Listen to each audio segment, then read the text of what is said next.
Bonjour mes petits poulets. Oui, je sais que je vous ai manqué depuis Chapelle des Bois dans le Jura. Mais la semaine dernière, j'ai pas eu le temps et puis j'ai changé de bibliothèque. Voilà. Bienvenue dans le mois de mars. Admirez-moi ces stickers toujours de Marie-Anne Sou. D'ailleurs, si vous aimez les challenges littéraires, sachez qu'au mois de mars, Flow and Books, que vous trouvez sur Instagram et sur YouTube, organise le challenge Mars au féminin. 8 mars, journée internationale du droit des femmes. Du coup, elle a inventé ce challenge. En mars, lisez des autrices, des auteurs femmes, ou des autoresses femmes, voilà, ou des livres qui parlent de femmes. Bref, femmes. Bref, reprenons. J'ai beaucoup de choses à vous dire.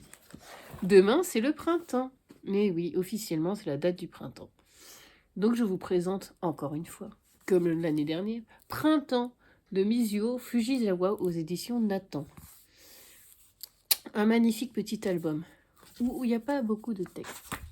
Mais ça nous va bien parce qu'on admire l'image. Le printemps est là. On souffle sur les pissenlits. Vous savez, ces espèces de petites boules de fleurs où c'est tout fin, on souffle et les petits bouts s'envolent. C'est magique. Il y a la glycine au printemps. Les animaux. C'est un peu le retour de la nature et des animaux. Bon, je vous montre pas tout l'album, hein, sinon on va pas y arriver. Les arbres se mettent en fleurs. Voilà. Qu'est-ce que nous avons d'autre? Et c'est le temps pour ceux qui ont un jardin, un micro-jardin, un bac à fleurs, une orchidée en plastique comme moi, de se remettre à cultiver son petit jardin. Oui, j'ai aussi des vraies orchidées d'ailleurs. Je vous les présenterai une prochaine fois, ne doutez pas de moi. Bref, un petit album tout doux, à partir de 2 ans, pour découvrir le printemps. D'ailleurs, est-ce que vous avez fait une bucket list? Oui, on dit ça sur les réseaux sociaux. Bucket list, c'est en gros ce que vous avez envie de faire pendant le printemps. Et bien moi, qu'est-ce que j'ai envie de faire? J'ai envie de me promener dans des jardins ou des squares. Le jardin Montsouris, le parc floral de Vincennes, mais il faut attendre un peu qu'il y ait plein de fleurs. Bagatelle, voir les roses, mais c'est peut-être pas encore tout à fait le moment, il faut attendre un peu. Qu'est-ce qu'on fait d'autre au printemps? On dessine des fleurs, on choisit son parfum d'été, on change sa décoration, on met des tenues plus légères, on sort ses pullinets, ses tout petits pulls. Dites-moi en commentaire ce que vous aimez faire au printemps. Si vous avez un peu des rituels de saison. Alors, je reprends mes notes.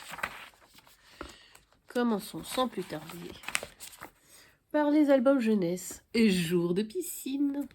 C'est de Christine Naumann-Villemain et Éléonore Tuillier chez Kaléidoscope, École des loisirs. Et ben pour Aurore, ma fille, le jour de piscine, c'est le mardi. Elle est à fond. Le maillot de bain, le bonnet, le petit goûter, maman, et puis la petite serviette dans un petit sac. Mais là, ces animaux-là, le jour de piscine, c'est pas l'enthousiasme fou, c'est l'angoisse. Nous avons girafe, nous avons mouton. Et ils flippent grave parce qu'aujourd'hui c'est cours de plongeon. Et donc chacun y va de sa supposition la plus terrible. Le chien explique que c'est comme si on montait une échelle géante dont on se jette, en plus ça glisse. La girafe se dit qu'en haut on glaglate de partout, on caille quoi. Et puis le mouton, il a l'impression que le plongeoir fait la taille d'un immeuble de 50 étages au moins. Et l'ours, eh ben ça l'angoisse. Mais est-ce que vraiment ça se passe comme ça quand on saute d'un plongeoir? Je suis pas sûre. Finalement, je crois que nos animaux ont beaucoup d'imagination car le lapin va leur dire « Mais regardez les copains, ça va en fait !» C'est un album pour apprivoiser ses peurs et la piscine et faire plouf en toute décontraction. Saviez-vous que les vaches savent lire? La vache qui savait lire de Joe Estland et de Lucie Maillot, édition Père Castor. J'ai découvert cette histoire dans la bibliothèque où je travaille désormais, dans le 9e arrondissement, chut pas de nous. Eh ben, cet album est merveilleux. Nous sommes avec Jeanne. Eh ben, Jeanne, elle n'habite pas comme moi un immeuble. Elle habite une petite maison avec un petit bout de pré. Le rêve de beaucoup de gens d'entre nous. Et elle a une vache orange, Mirabelle. C'est sa meilleure copine. Mirabelle est très stylée. Mirabelle vient la voir. Jeanne lui fait des petits bisous sur le museau. Je vous conseille pas de faire ça. Ça doit être un peu dégueu. Un museau de vache, ça doit être tout humide. Hein. Et puis avec Mirabelle, eh ben, elle se raconte plein de choses. Elle lui fait des lunettes en fleurs, elle lui fait des boucles d'oreilles en fleurs, et puis surtout Jeanne commence à apprendre les lettres. Et on a l'impression que les lettres volent dans le ciel. Elle récite l'alphabet. Vous connaissez cette comptine? A, B, C, D, E, F, G, H, I, J, K, L, M, N, O, P. Oui, et ben Aurore l'a appris à l'école, et ben moi aussi, il y a far, far away, comme on dirait dans Shrek, ou il y a très longtemps. Mais un jour, Jeanne prend froid, Jeanne tousse, Jeanne doit rester dans sa chambre. Et Mirabelle, ben, sa petite copine lui manque. Et donc Mirabelle, bah tranquille, hein, elle sonne à la porte parce que c'est une vache bien élevée quand même. Heureusement, il n'y a pas de digicote, sinon Mirabelle sera endettée. Et elle monte les marches et elle va voir sa copine. Et elle lui lit un livre parce que c'est une copine attentionnée. Comment ça, elle lit un livre? Les vaches savent lire? Eh ben oui. Mirabelle, en entendant Jeanne chanter les lettres, s'est mis à apprendre à lire. Une merveilleuse histoire de lecture et de vaches. À consommer sans modération. Un mélange entre Cendrillon et The Voice. Ça vous intéresse? Cambouis, de Geoffroy de Pénard, chez Kaléidoscope, édition École des loisirs. Bah, Cambouis, en fait, c'est pas son vrai nom, comme Cendrillon. C'était pas son vrai nom. Quel est le vrai prénom de Cendrillon? Parce qu'elle s'appelle Cendrillon, parce qu'elle s'occupe des cendres, parce qu'elle fait le ménage, comme une gueuse. Mais en fait, ça se trouve, elle s'appelle Jennifer ou Kimberley, on ne sait pas. Et ben là, on découvre Cambouis. Mais Cambouis, en fait, il s'appelle Tom. Et Tom, il est orphelin. On le confie à une famille de loups, vraiment pas sympa, qui ont 2 enfants qui ont des noms horribles, qui s'appellent Nasty et Sneaky. On dirait des noms de barres de chocolat. Mars et Bounty, voilà, c'est Nasty et Sneaky. Et ce pauvre Tom, enfin on l'appelle Cambouis parce qu'il a toujours les mains dans le cambouis, il travaille au garage. Voilà. Mais Cambouis, il a un rêve, il chante. Il adore chanter. Et un jour, Lady Wawa, Lady Gaga, enfin Lady Gaga chez les chiens, ça fait Lady Wawa. Lady Wawa fait un casting pour recruter des choristes. Cambouis se dit, oh, c'est la chance de ma vie, c'est The Voice, il faut que j'y aille. Oui, enfin, les loups, il n'y a pas trop le temps, il faut que tu travailles, gna gna gna, comme dans Cendrillon, quoi. Toujours, on vous met des bâtons dans les roues pour contre votre rêve. Cambouis, ouf, se change, prend sa douche, manque de peau, le costume est taché. Et Cambouis, il n'a pas de bonne fée, oui. Mais ces bonnes fées, c'est des clients qui viennent, s'appellent Jean Toutou et Marie Pompon. Heureusement, Jean Toutou, il a un costume à prêter à Cambouis. Elle lui dit, vas-y, et prends notre voiture puisque tu l'as réparée. Bonne chance, Cambouis. Et Cambouis fait la queue. Et là, tous les candidats passent comme la nouvelle star, The Voice. Est-ce qu'il aura le temps, surtout qu'il doit rendre la voiture? Il ne peut pas rester des heures. Cambouis chante, et là, c'est sublime. Il a une voix de rêve.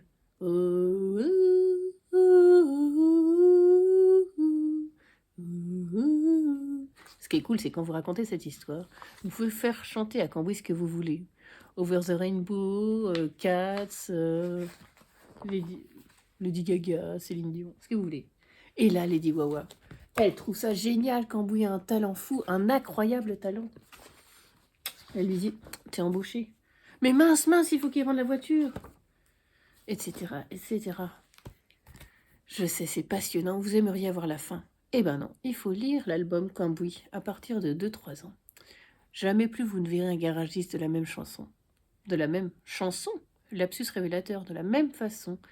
D'ailleurs, peut-être que votre garagiste a une voix de rêve. J'ai redécouvert les livres CD pour Aurore, Piccolo, Saxo et compagnie. C'est un conte composé par André Pop, illustré, bon ici c'est parce qu'il y a des dessins, etc., etc. Et qui raconte ça? Eh ben on ne sait pas. Jean Broussol, une histoire de Jean Broussol. Et donc on a le CD et on a l'histoire livre CD. Alors ça disparaît, ça devient un petit peu rare comme truc, parce que les gens ont plus de lecteurs. Donc les livres CD se transforment en livres QR code, ça a quand même moins de charme quand même. C'est sympa de mettre un disque pour écouter, pour vous ou des jeunes oreilles, voilà. Et Piccolo et Saxo, moi j'écoutais ça quand j'étais petite, j'adorais. Parce que ça nous fait découvrir tous les instruments de l'orchestre. Mademoiselle Harpe, très snob, Mademoiselle Harpe. La famille des cordes avec les petits violons. Saxo et Piccolo, nos héros. La famille des vents. etc., etc. C'est une histoire de l'orchestre. Et là, on voit... D'ailleurs, les dessins sont magnifiques. On voit toutes les aventures de l'orchestre. Et petit à petit, l'enfant entend les instruments. L'enfant apprend à connaître les familles de cordes, de vent, etc. Et se voit former l'orchestre qui va pouvoir interpréter les musiques.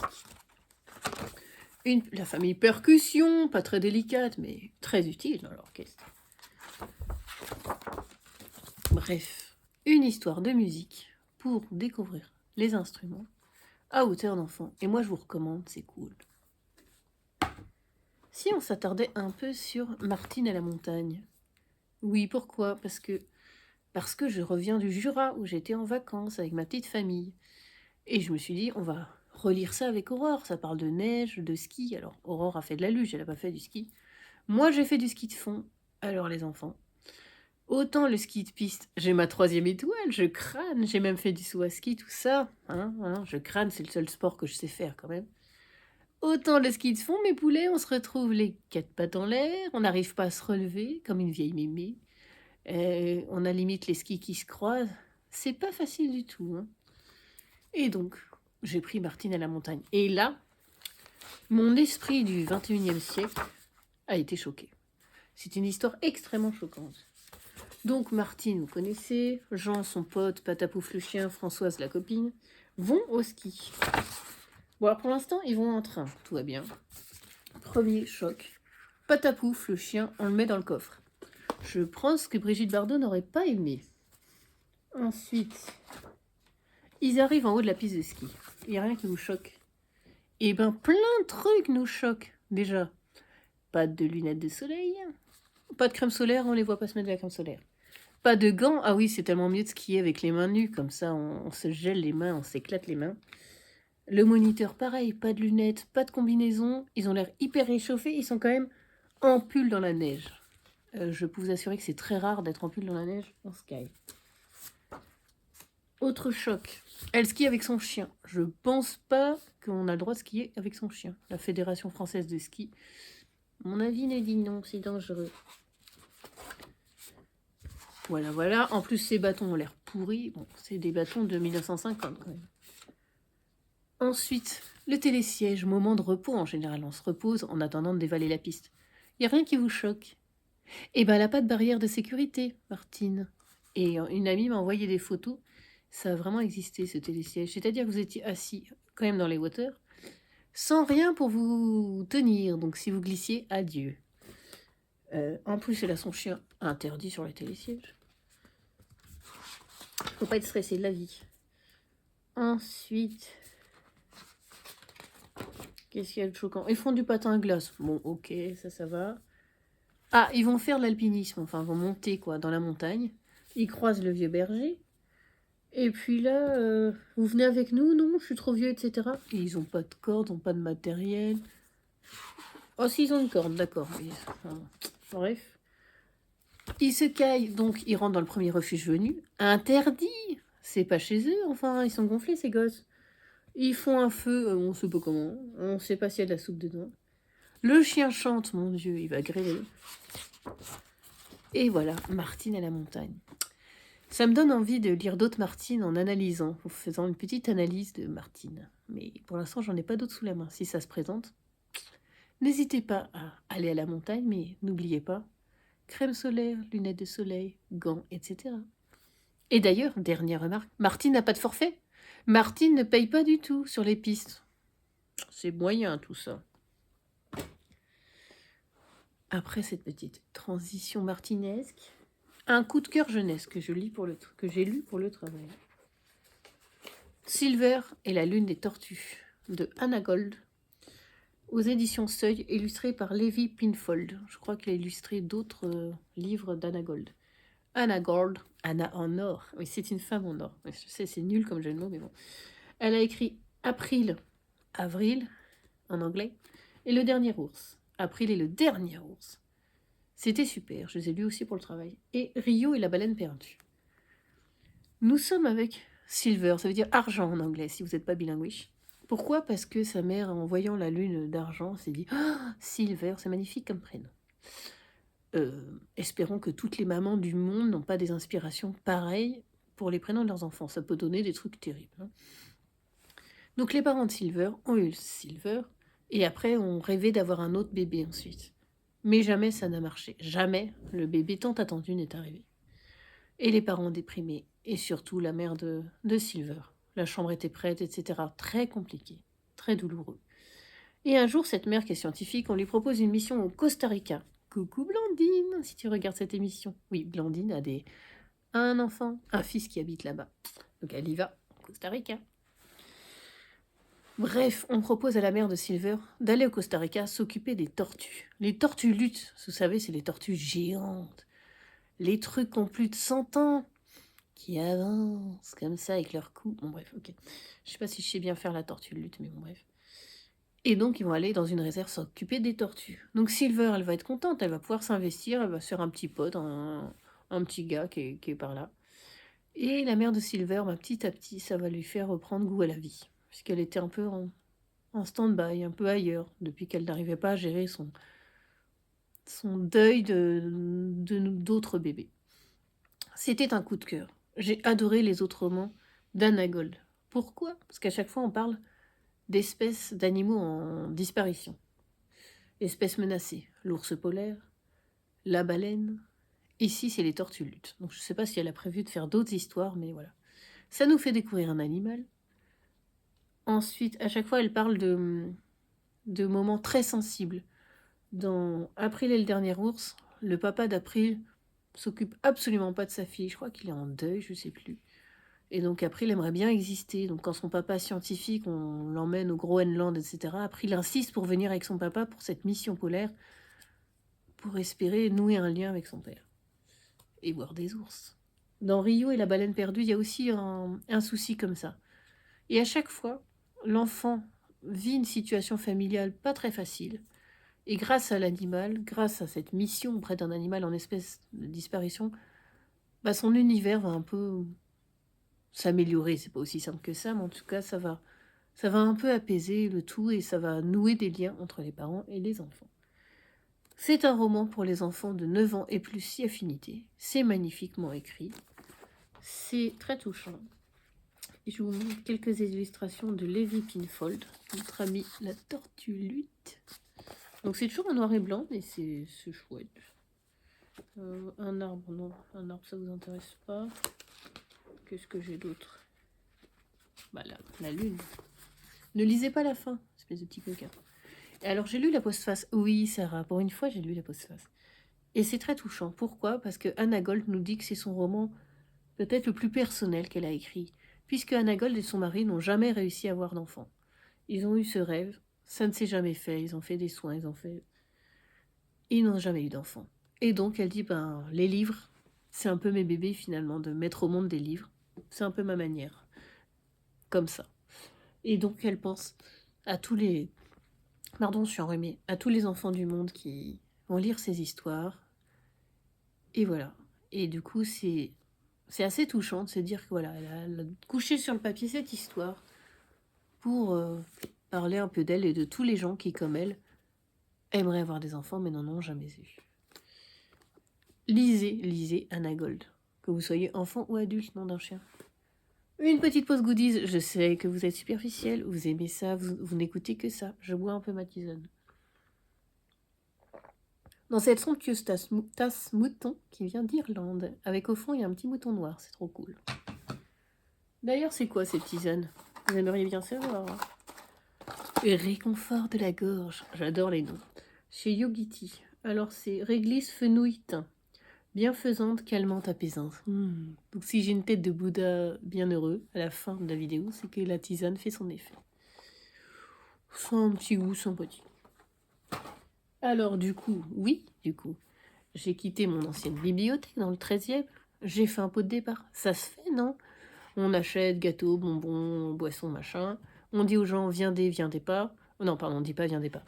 On dit venez. Et puis les gens viennent ou viennent pas. Et puis ils vous donnent des cadeaux, ils vous comblent de cadeaux ou pas.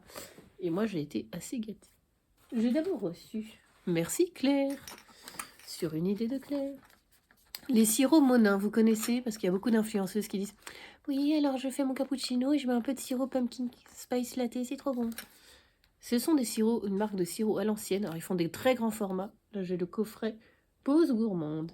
Nous avons pumpkin spice, citrouille épicée. Je traduis en même temps parce que je suis hyper douée. Vanilla from Madagascar, vanille de Madagascar. Salted caramel, caramel salé. White chocolate, chocolat blanc, hazelnut, noisette. Des petits sirops que vous pouvez mettre dans votre boisson chaude, dans votre café, dans votre chocolat chaud. Et moi j'ai testé sur des crêpes, c'est assez sympathique. Je remercie Cam Un en vietnamien, Ongan, ma collègue vietnamienne, qui a été mon prof de vietnamien pendant 2 ans. Je lui ai demandé de m'apprendre des mots. J'en ai retenu 2 parce que je suis hyper douée. Xin Kiao, ça veut dire bonjour. Cam Un, ça veut dire merci. Cam Un, Ongan, pour cette magnifique trousse vietnamienne avec des broderies somptueuses. Et on n'a jamais assez de trousses, c'est comme les carnets, les bougies, les mugs. Voilà, vous voyez quoi. Pour ma collection de papeterie, j'ai reçu une gomme cœur et un stylo Legami papillon. J'ai eu un petit carnet rose, le petit intemporel, voilà, des marque-pages, Pescalune, c'est une librairie qui est dans le 13e. C'est un joli nom, Pescalune. Une carte avec des petits mots doux, bien sûr. Je ne vous lis pas les mots doux, c'est personnel. Regardez la carte. Vers de nouveaux horizons. C'est joli.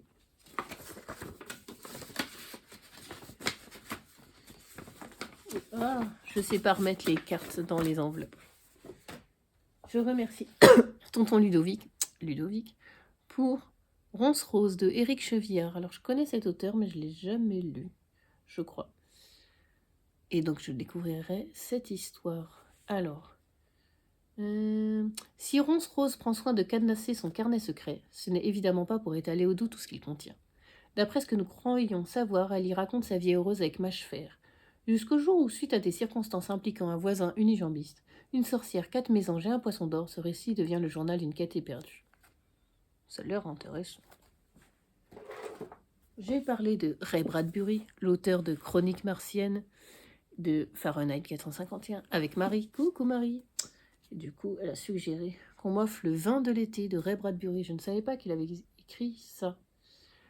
Le vin de l'été, c'est le vin de pissenlit que Douglas, double de l'auteur, met en bouteille chaque année avec son grand-père. Dans la nature chaude et enchanteresse de l'Illinois, cet été n'est pourtant pas le même que les autres. Il a une saveur particulière, c'est le dernier de ses étés d'enfant. Bercé par la douce ivresse du vin, le narrateur observe les êtres et les choses dont les contours semblent souvent différents. Magie et synesthésie envahissent cette nature lumineuse. C'est la métamorphose, la fin de l'innocence, le début de l'adolescence. Alors oui, je ne fais pas de sport, mais Anne-Cécile, coucou, y a pensé. Puisqu'en bibliothèque, on porte des livres, on fait du sport. On range des livres, on fait du sport. On pousse des chariots de livres, on fait du sport. Douceur de la musculation pour les artistes. Les queers, les femmes, les inadaptés, les vieux, les handicapés, les neuroatypiques, les parents, les pauvres, les non-conformes, les dégoûtés du sport. Martin Page. J'adore Martin Page. Il écrit des trucs super drôles.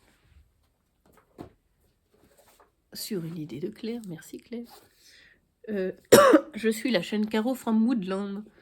Et donc Caroline Millet a rédigé un livre de roses. Je vous ai déjà montré des mugs qui sont derrière. Elle fait des choses de saison. Elle dessine à l'aquarelle des trucs sublimes. Et là, c'est mes petites douceurs cosy des 4 saisons chez Albin Michel. C'est un livre de recettes par saison. Je m'étouffe, bien sûr, sinon c'est pas drôle. Par exemple, au printemps,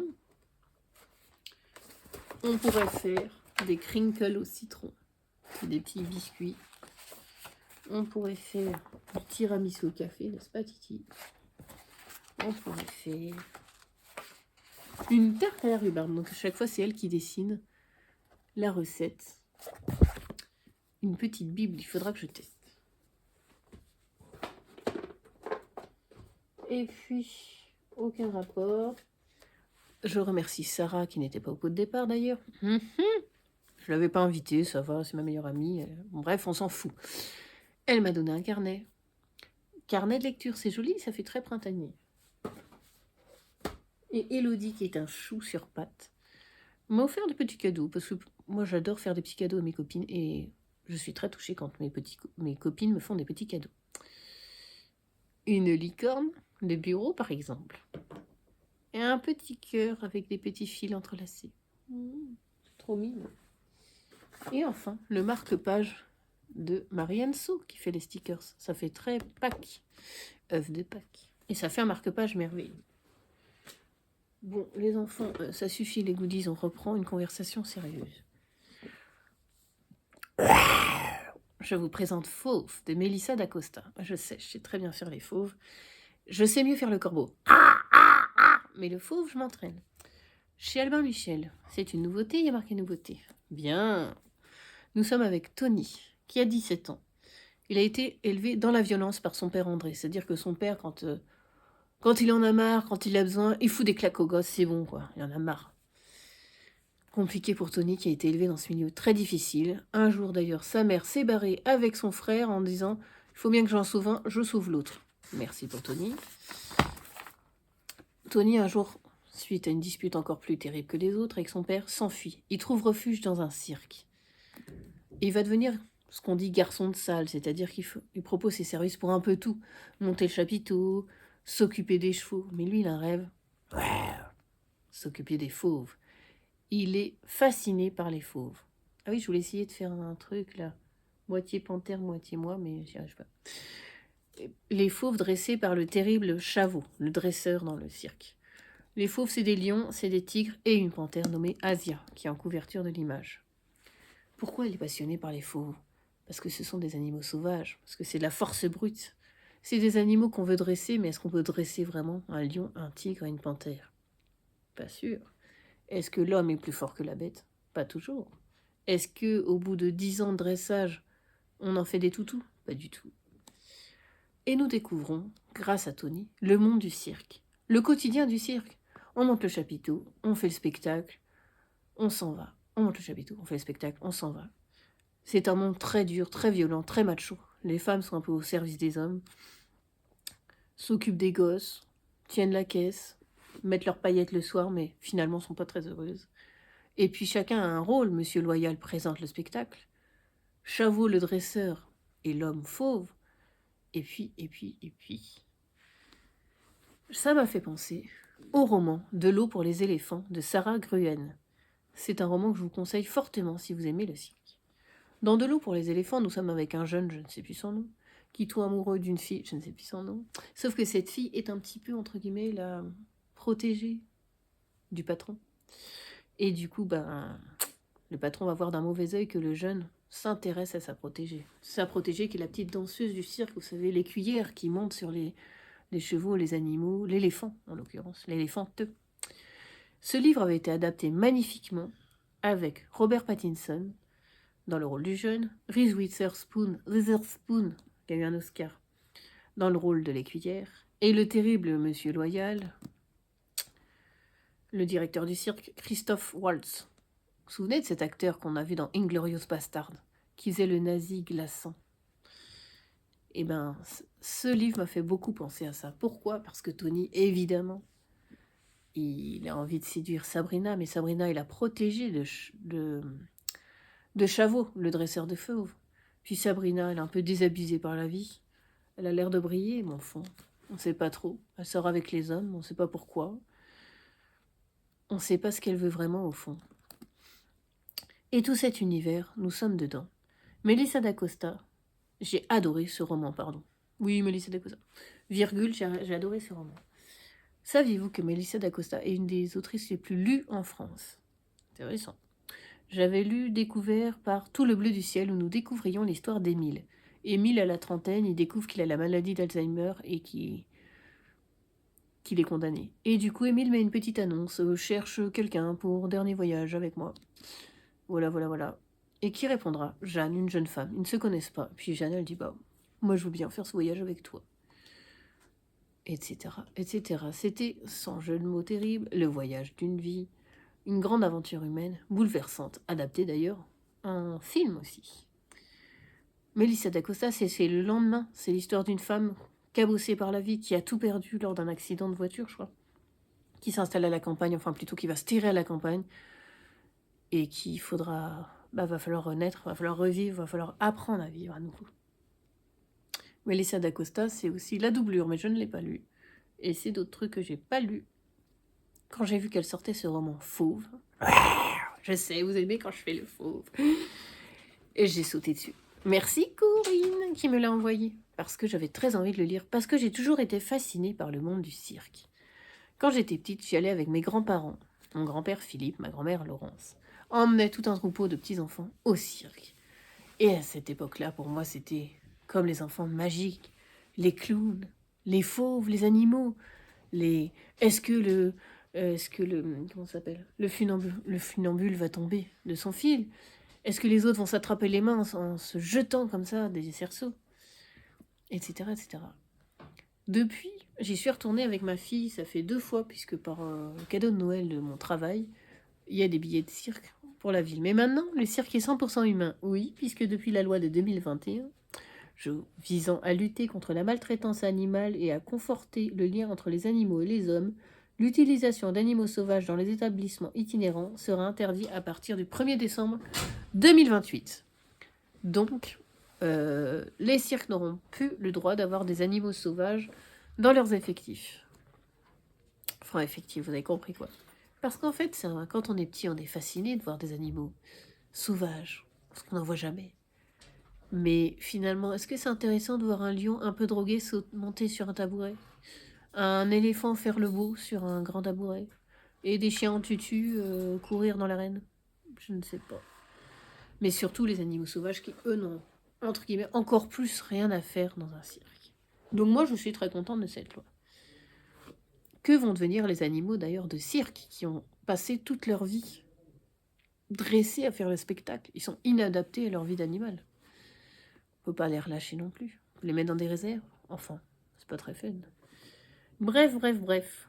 J'ai toujours été fascinée par le cirque pour le côté spectacle, pour le côté paillettes, un autre monde qui naît comme ça, soudainement, sous un chapiteau. Et c'est magique. En quelques instants, on est ailleurs. Et ensuite, quand on sort du chapiteau, petit à petit, on réatterrit dans le monde autre. Je vous recommande fortement Fauve, ce magnifique roman pour adultes de 400 pages environ de Melissa d'Acosta, qui aborde beaucoup de sujets. Je pense qu'elle a dû faire un tour au cirque pour se renseigner sur tout ça. Sur le monde du cirque, sur la violence, sur le spectacle, sur l'artifice, sur qui on est. Est-ce que si notre père était violent, on est forcément violent? Est-ce qu'on peut s'en sortir? Est-ce qu'on peut dompter une panthère? Lisez Fauve. Écoutez mes petits poulets, j'ai beaucoup parlé. Je vais boire ma tisane réconfort de la gorge. Et on se revoit la semaine prochaine. Oui. À bientôt.